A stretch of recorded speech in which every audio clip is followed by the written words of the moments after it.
o'zi unchalik ko'p qo'yolmayman. Lekin atirga cho'milaman. Hozir oylarimizga pomada suramiz. Nimaga buncha tayyorlanyapman? Sababi bugun erim ishdan juda ham kech kelyapti. Mijoz ko'p bo'lganga o'xshaydi, kayfiyatsiz keladi charchab. Erim kayfiyatini ko'tarib xursand qilib qo'yamiz. Bosh og'riydi, magazinda charchaydi. Shu sabab uyga kelib ham charchab, bosh og'rib o'tirmasligi uchun yaxshi ko'rgan ovqatini qilib qo'ydim xo'jayinimni. Chiroyli kutib olamiz.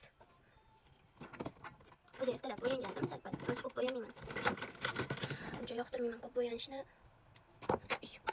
Lekin erim uchun sal chaplanamiz.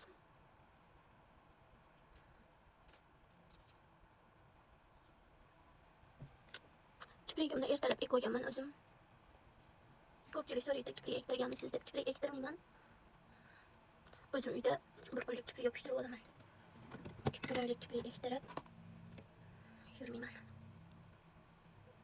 Xudo ko'rsatmasin, o'sha bir oylik kiprikni ektirib olib, nima qilib o'lib qolsam, astag'firulloh, xudo saqlasin endi.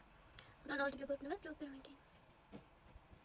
Shuning uchun qo'rqaman bunaqa narsalardan, yana tahoratim o'tmaydi. Bo'ldimi? Chiroyli bo'lib qoldimi? Bu ko'ylak xalatni qachon olgandim, O'zbekistonda aytmagandim. Necha yil bo'ldi olganimga? 4 yil bo'ldi. 4 yilmi? Yo'q, 3 yil bo'ldi.